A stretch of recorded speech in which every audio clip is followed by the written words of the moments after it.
আসসালামু আলাইকুম। এটেন বাংলা সংবাদে সবাইকে স্বাগত জানাচ্ছি। আমি নাজমুল হাসান। আজ সারা দেশে কমপ্লিট শাটডাউন কর্মসূচি ঘোষণা করেছে কোটা বিরোধী শিক্ষার্থীরা।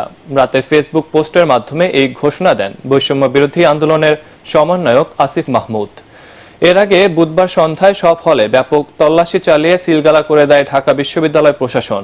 হল ছাড়ার আগে ক্ষুব্ধ শিক্ষার্থীরা ছাত্রলীগের সভাপতি, সাধারণ সম্পাদক সহ নেতাকর্মীদের রুমে ব্যাপক ভাঙচুর চালায়। মাহবুব কবির চপল জানাচ্ছেন বিস্তারিত। আপনারা যদি এখনো হলে অবস্থান করে থাকেন, অতি দ্রুত হল ত্যাগ করার জন্য আপনাদের নির্দেশনা প্রদান করা হলো। সন্ধ্যার পর হলগুলোতে মাইকিং করে ব্যাপক তল্লাশি চালায় ঢাকা বিশ্ববিদ্যালয় প্রশাসন। দেখা যায় যে রুমগুলোতে ছাত্রলীগের নেতারা থাকতেন সেগুলোতেই বেশি ভাঙচুর করেছে ক্ষুব্ধ শিক্ষার্থীরা। এমনকি ছাত্রলীগের সভাপতি ও সাধারণ সম্পাদকের রুমও তছনছ করা হয়েছে। এর মধ্যে একজন শিক্ষার্থীকে হলে দেখা যায়, তিনি জানান তার যাওয়ার কোনো জায়গা নেই। একটা ছেলে যার থাকার জায়গা নাই, কোথাও প্লেস নাই, সে কখনো, আমি ঈদুল ফিতর, ঈদুল আজহা কখনো আমি যাইনি, কারণ আমি লেখাপড়া করেই আসছি। এরকম এক ধরনের কস্ট ফ্রি লেখাপড়া, যেটাকে বলা এতিমখানায় পড়ালেখা, সেরকম করে করে আমি এখানে আসছি। তো আমার প্লেস থাকলে তো আমি অবশ্যই, আমার লাইফের ঝুঁকি আছে, তো আমি অবশ্যই চলে যেতাম, কিন্তু আমার সেই সুযোগটা এখানে নেই। পরে ঢাকা বিশ্ববিদ্যালয়ের 19টি হলই সিলগালা করা হয়। প্রভোস্টের দাবি, শিক্ষার্থীদের নিরাপত্তায় তারা সর্বোচ্চ ব্যবস্থা নিয়েছিলেন। হল কবে খুলবে সেটা জানি না, এর মধ্যে যে কোনো ধরনের পরিস্থিতি তৈরি হতে পারে এই হলের অভ্যন্তরীণ বিষয়ে। তো সেগুলো আমরা অ্যাভয়েড করার জন্য বেসিক্যালি এই কাজগুলো করব। তারা যেটি বলেছে যে নিরাপত্তা দিতে ব্যর্থ হয়েছে, তারা তো আমার জন্য ওয়েট করে নাই। তারা যখন হল গেট ভাঙচুর করে ভেতরে এসেছে, ইভেন আমার যে সিসি ক্যামেরার যে হার্ড ডিস্ক, সেটা নিয়ে যে তারা ডিস্ট্রয় করে দিয়েছে। সন্ধ্যার পরেও অনেক শিক্ষার্থীকে হল ছাড়তে দেখা যায়। বিশ্ববিদ্যালয় প্রশাসনের ভূমিকা নিয়ে প্রশ্ন তোলেন তারা। এটা চেতনা যেখানে ক্যাম্পাসের ভিতরে পুলিশ, বিজিবি, বর্ডার গার্ডের বিজিবি, এখানে এটা কি লিমিট না? তো এখন আমরা সাধারণ ছাত্রীদের নিরাপত্তা দিতে পারছেন না, তাই আমরা চলে যাচ্ছি। ওনারা ভেবেছেন কি আমরা হল ছাড়লে আন্দোলনটা দুর্বল হয়ে যাবে, কিন্তু তেমন না। এই আন্দোলন কখনো দমানো যাবে না। আমরা ফিরে আসব এবং আমাদের দাবি আদায় করব। রাত 8টার দিকে ফেসবুকে নতুন কর্মসূচি ঘোষণা করেন কোটা বিরোধী শিক্ষার্থীরা। 18 জুলাই সারা দেশে সব বন্ধ রেখে কমপ্লিট শাটডাউন কর্মসূচি পালনের ঘোষণা দেন তারা। পরিস্থিতি সামাল দিতে বিশ্ববিদ্যালয় ক্যাম্পাস জুড়ে রাখা হয় কড়া পাহারা। ঢাকা বিশ্ববিদ্যালয়ের আবাসিক হলগুলোতে থাকতেন প্রায় 25,000 শিক্ষার্থী। এক প্রকার বাধ্য হয়ে তাদের হল ছাড়তে হলো। তারপরও তারা আশা করছেন পরিস্থিতি দ্রুতই ঠিক হয়ে যাক। মাহবুব কবির চপল, এটিএন বাংলা, ঢাকা বিশ্ববিদ্যালয়, ঢাকা। কোটা সংস্কার নিয়ে উচ্চ আদালতের রায়ে শিক্ষার্থীরা ন্যায্য বিচার পাবে বলে আশা প্রকাশ করেছেন প্রধানমন্ত্রী শেখ হাসিনা। সন্ধ্যায় জাতির উদ্দেশ্যে দেওয়া ভাষণে তিনি বলেন, হত্যাকাণ্ড সহ যেসব অপ্রীতিকর ঘটনা ঘটেছে তার বিচার বিভাগীয় তদন্ত করা হবে। নিহতদের পরিবারকে জীবিকা নির্বাহে সরকারের পক্ষ থেকে সব সহায়তারও আশ্বাস দেন প্রধানমন্ত্রী। মনিউর রহমানের রিপোর্ট। আমি আন্দোলনরত কোমলমতি ছাত্রছাত্রীদের নিরাপত্তা নিয়ে অত্যন্ত উদ্বিগ্ন। এই সন্ত্রাসীরা যে কোনো সময় সংঘাতের পরিবেশ তৈরি করে তাদের ক্ষতি সাধন করতে পারে। কোটা সংস্কার নিয়ে গত কয়েকদিন ধরে চলা শিক্ষার্থীদের আন্দোলন মঙ্গলবার রূপ নেয় সহিংসতায়। এর পরিপ্রেক্ষিতে সন্ধ্যায় জাতির উদ্দেশ্যে ভাষণ দেন প্রধানমন্ত্রী শেখ হাসিনা। সংক্ষিপ্ত ভাষণে তিনি অভিযোগ করেন, কিছু মহল এই আন্দোলনের সুযোগটা নিয়ে তাদের উচ্চাভিলাষ চরিতার্থ করতে সন্ত্রাসী কাজ চালায়। কিছু মহল এই আন্দোলনের সুযোগটা নিয়ে অনাকাঙ্ক্ষিত উচ্চাভিলাষ চরিতার্থ করার সুযোগ নিয়ে সন্ত্রাসী কর্মকাণ্ডে লিপ্ত হয়। এর ফলে এই কোমলমতি শিক্ষার্থীদের আন্দোলনকে ঘিরে যে সকল ঘটনা ঘটেছে তা খুবই বেদনাদায়ক ও দুঃখজনক। হয়তো কতগুলি মূল্যবান জীবন ঝরে গেল। আপনজন হারাবার বেদনা যে কত কষ্টের তা আমার থেকে আর কে বেশি জানে। আন্দোলনের শুরু থেকে সরকার ও প্রশাসন যথেষ্ট ধৈর্য ও সহনশীলতা দেখিয়েছে বলে জানান প্রধানমন্ত্রী।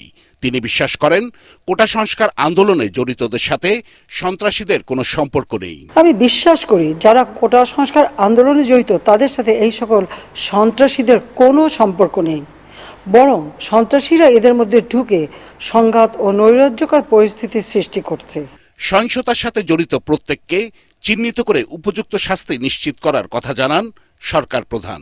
আমি দ্ব্যর্থহীনভাবে ঘোষণা করছি, যারা হত্যাকাণ্ড, লুটপাট ও সন্ত্রাসী কর্মকাণ্ড চালিয়েছে, এরা যেই হোক না কেন, তারা যেন উপযুক্ত শাস্তি পায় সে ব্যবস্থা নেওয়া হবে।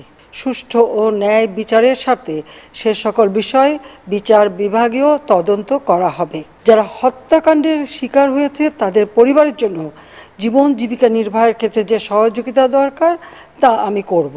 কোটা সংস্কারের ক্ষেত্রে সরকারের পরিপত্র বহাল রাখতে উচ্চ আদালতে আপিল করা হয়েছে।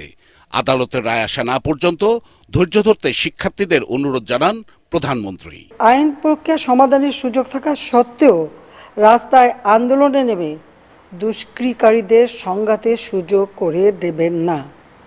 সর্বোচ্চ আদালতের রায় আসা পর্যন্ত ধৈর্য ধরে অপেক্ষা করার জন্য আমি সকলকে বিশেষভাবে অনুরোধ জানাচ্ছি। আমার বিশ্বাস আমাদের ছাত্র সমাজ উচ্চ আদালত থেকে ন্যায় বিচারই পাবে, তাদের হতাশ হতে হবে না। জাতির উদ্দেশ্যে দেয়া ভাষণে নিহতদের আত্মার মাগফিরাত কামনা করে শোকসন্তপ্ত পরিবারের প্রতি গভীর সমবেদনা জানান প্রধানমন্ত্রী শেখ হাসিনা। মনির রহমান, এটিএন বাংলা, ঢাকা।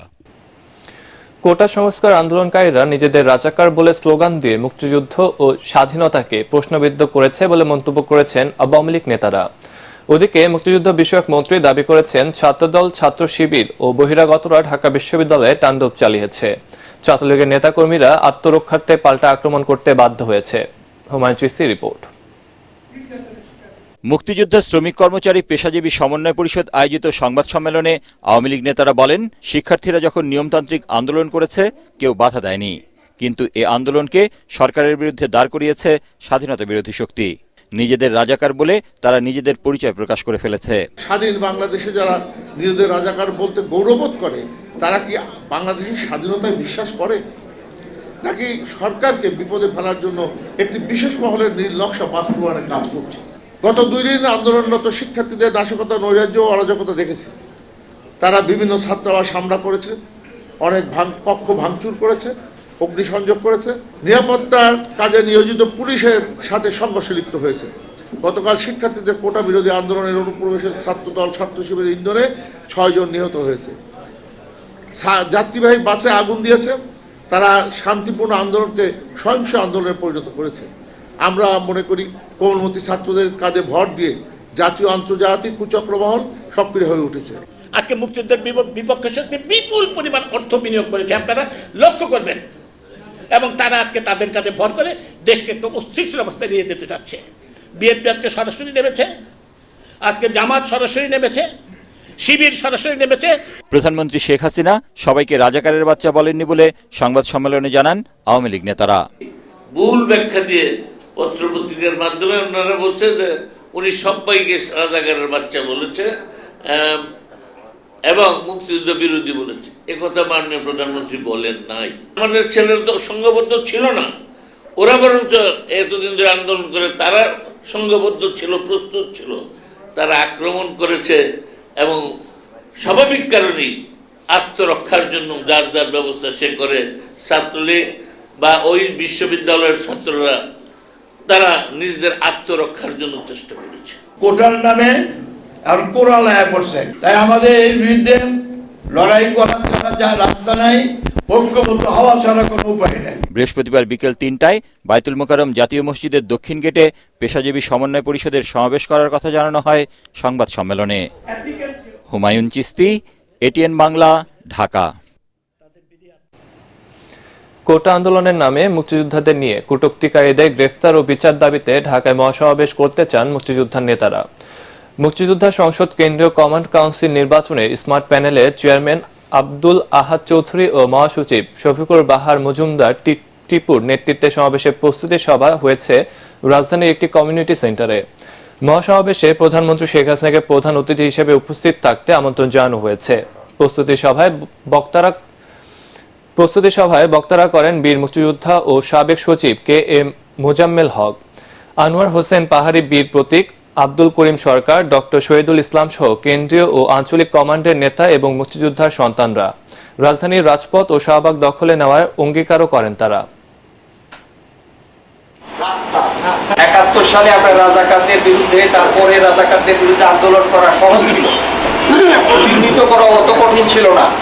আজকে কিন্তু আমাদের মধ্যে লুকিয়ে থাকা সেই মানসিকতা যদি কেউ থাকে, তাদেরকে চিহ্নিত করা আমাদের জন্য সময় লাগবে। বোঝাপড়া হয়ে গেছে, মাননীয় প্রধানমন্ত্রী কি চায়, আমাদেরকে যা বলছে সেই হিসেবে আমরা সেই পদক্ষেপ নিছি। আমরা কিন্তু এখন যুব কমান্ড অর্গানাইজ করে ফেলবো সারা দেশে। কিশোর কমান্ড, আমাদের কিশোর কমান্ড, ওই নারী মহিলা কমান্ড, এই শিক্ষক কমান্ড, এগুলো কিন্তু আমরা এখন আস্তে আস্তে এগুলা করে ফেলবো। বরিশালের ছারছিনা দরবার শরীফে পীর হযরত মাওলানা শাহ মোহাম্মদ মহিবুল্লাহ মারা গেছেন। ইন্না ইল্লাহি ওয়া ইন্না ইলাইহি রাজিউন। মঙ্গলবার রাত 2টায় রাজধানীর একটি হাসপাতালে চিকিৎসাধীন অবস্থায় মৃত্যুবরণ করেন তিনি। তার বয়স হয়েছিল 70 বছর। আজ বাদ জোহর ছারছিনা দরবার শরীফে মরহুমের জানাজা অনুষ্ঠিত হবে। রাজদ্রোহী মঞ্চনাটকের মাধ্যমে সামাজিক অবক্ষয়ের নানা ক্ষতচিত্র প্রকাশিত হয়েছে বলে মনে করেন এটেন বাংলার বার্তা বিভাগের নির্বাহী পরিচালক হাসান আহমেদ চৌধুরী কিরণ। ঢাকা শিল্পকলা একাডেমির নাট্যশালে এথিক প্রযোজিত রাজদ্রোহী মঞ্চ নাটকের বিশেষ প্রদর্শনীতে এসব কথা বলেন তিনি। রেজানুর রহমান রচিত ও নির্দেশিত এই নাটকের মাধ্যমে সমাজের অবক্ষয় নানা রূপ তুলে ধরা হয়েছে। বিস্তারিত আনন্দ তাসরিন রি এর রিপোর্টে। ভাবুন তো, মঞ্চে যা প্রদর্শিত হচ্ছে তার সবই যদি মিথ্যায় ভরা থাকে তাহলে কেমন হবে? এমন আখ্যান নিয়েই শিল্পকলা একাডেমির নাট্যশালায় আয়োজিত হলো মঞ্চনাটক রাজদ্রোহী। লেখকের সৃষ্টিতে মূল সুর যেখানে সত্য নয় মিথ্যা, তবে সে মিথ্যাটা কটাক্ষের। সমাজের রন্ধে রন্ধে যেখানে অবক্ষয়, তাই যেন মঞ্চস্থ হলো এই নাটকে। শেষ বেলায় মিথ্যা যেখানে পরাজিত সত্যের কাছে। মিথ্যের জয় জয়কারের কারণে সত্য ফেরারি হয়ে যাচ্ছে। অথচ সত্য যদি ফেরারি থাকে তাহলে একটি রাষ্ট্র, একটি সমাজ কখনো দাঁড়াতে পারবে না। আমরা আমাদের এই ছোট্ট নাট্যদল থেকে এই মেসেজটাই দিতে চাই, মিথ্যে কখনো সত্য হয় না। মঞ্চনাটকের মর্যাদা বাড়াতে মূলধারার নাটক সিনেমার মতোই পৃষ্ঠপোষকতা বাড়ানো দরকার। সেই সাথে মঞ্চের শিল্পীদের জন্য রাষ্ট্রীয় পুরস্কারের দাবি জানান এটিএন বাংলার বার্তা বিভাগের নির্বাহী পরিচালক হাসান আহমেদ চৌধুরী কিরণ। সমাজের যে অবক্ষয়গুলো দেখেছি, মানুষের যখন কোথাও যাইবার জায়গা থাকে না, তখন কিন্তু আমাদের গণমাধ্যম বন্ধুরা, বিশেষ করে এই শিল্প সংস্কৃতির নানা রকম অভিনয়, তাদের কলা কৌশল কিন্তু সমাজের যে অপসংস্কৃতি তুলে ধরে। তাই মঞ্চনাটক তার বলিষ্ঠ ভূমিকা রাখছে, ভবিষ্যতে আরও ভূমিকা রাখবে। মঞ্চনাটকে যারা স্পেশালি এই ক্রাইটেরিয়ায় কোনো জাতীয়ভাবে, রাষ্ট্রীয়ভাবে কোনো পদক, কোনো পুরস্কার দেওয়া যায় কিনা, সেটি সরকার এবং মাননীয় প্রধানমন্ত্রী সেটি বিবেচনা করবেন। আনন্দ তাসরিন রি, এটিএন বাংলা, ঢাকা। এবার পার্টেক্স খেলার খবর।